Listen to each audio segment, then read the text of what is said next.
What's up guys, Houndish here, and today we're jumping in to talk about how you can unlock Xenophage inside of Destiny 2 Shadowkeep. So we've got a full exotic quest guide right here. This quest does require the dungeon, but not an actual dungeon completion, so basically it'll send you in to do the first couple of encounters and a secret encounter with a boss fight. There are a bunch of puzzles you need to complete, areas you'll need to find, and so it's a pretty interesting exotic quest. We're going to jump in, break down all of the steps, how to make it nice and easy, and a quick look at the weapon first up. So guys, if you enjoyed this video, a rating below really helps me out. Also get subscribed if you are new to the channel, and I'll keep you posted with everything related to the world of D2. But for now, let's get into the video. Initially, to take a very quick look at the weapon, we can see it firing right here, and it does behave a little bit like a kind of high-powered linear fusion rifle. But of course, you can fire it full auto with a hell of a lot of recoil, and its main bonus is pyrotoxin rounds, which fires high-powered explosive ammunition. It also has rangefinder, then we've got full bore in the barrel, high-caliber rounds in the mag, and composite stock as a legendary stock. So, of course, if you want to check out reviews and all that good stuff for this weapon, the usual suspects like Astacross and Cool Guy will almost certainly have you covered. But how do you actually obtain this weapon? So, initially, it is worth doing the quest that Eris gives you to unlock the Altars of Sorrow and access to the actual dungeon, because there's something that you'll need during the quest. Pretty simple quest to get done, but to pick up the Xenophage exotic quest specifically, you will need to activate the 4 statues in the Enduring Abyss, and this is the area where Eris stands next to the pyramid ship. So if you need the location, you can access that at any time in patrol, and I'll run that at the end of the video, or you can choose to access it when you're finishing one of Eris's weekly memory quests. So activate all of those, and you'll get an exotic quest step called Emerged from the Dark. And here, you'll need to head to the Anchor of Light on the moon, and you may remember that there's a node previously which said you are not worthy. However, once you have this quest step, you can actually pick it up, and you'll need to light a bunch of different lecterns along the path, so simply follow the route you can see on screen.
Once you've done this, you'll get a section to collect fragments in every single lost sector on the moon. And so you need to visit each individual lost sector on the moon map, clear the entire lost sector, kill the boss and all of the enemies that spawn after the boss, and then in the exit route for each of the lost sectors, you'll find a kind of Hive puzzle on the wall. And basically you'll have to shoot the runes and the icons that you can see in a particular order to actually complete the puzzle. You can kind of battle with it yourself, much like a Rubik's Cube, but there are specific combinations you can use. So for K1 Revelation Lost Sector on the moon, you can shoot the rune in the middle on the right-hand side, in the middle on the left-hand side, then the very center rune twice, followed once again by left middle, top middle, bottom middle, and middle once again.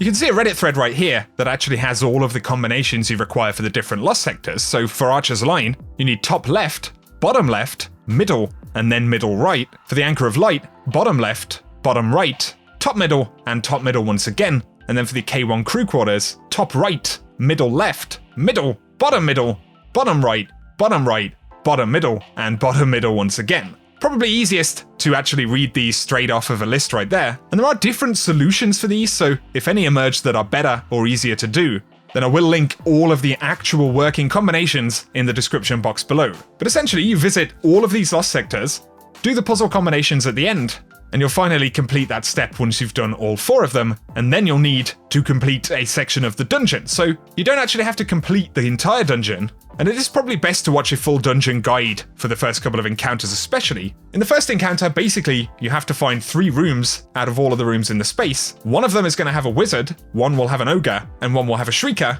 and the symbols that correlate to these rooms will actually be displayed in the very first area where you find knights in the starting section of the encounter. Once again, it may be helpful to watch a dungeon guide to get this done relatively easily, but after the first encounter, you will come to a jumping section, and here, before you head on through to the next part of the dungeon, you need to climb to the door all the way on the top left. So as you see, we climb up right there, and in this doorway, anyone in your fire team can pick up the next section of the quest. Once this is done, you can move on to the next encounter, and here, we'll need to light a path to the final section of the quest. So in this kind of caverns encounter, you'll find a ledge, or really a cliff, and it's the only part in this encounter which looks like this, so it's fairly easy to find. When you drop down onto the ledge below, you'll find a Hive platform, and if you activate it, floating platforms will emerge that you can actually jump across to collect an orb of light. Once you have this orb of light, head back to safe ground and actually head all the way to the right hand side of the encounter. If you hug the right wall, you'll eventually find the kind of scarlet wall right here. And you can kind of do this while running past the ogres and stuff like that. About halfway along this wall, you'll find a prompt next to more Hive text. And there are kind of fire pits that you can light on either side of this door, so if you light both of them, which you can do with one orb,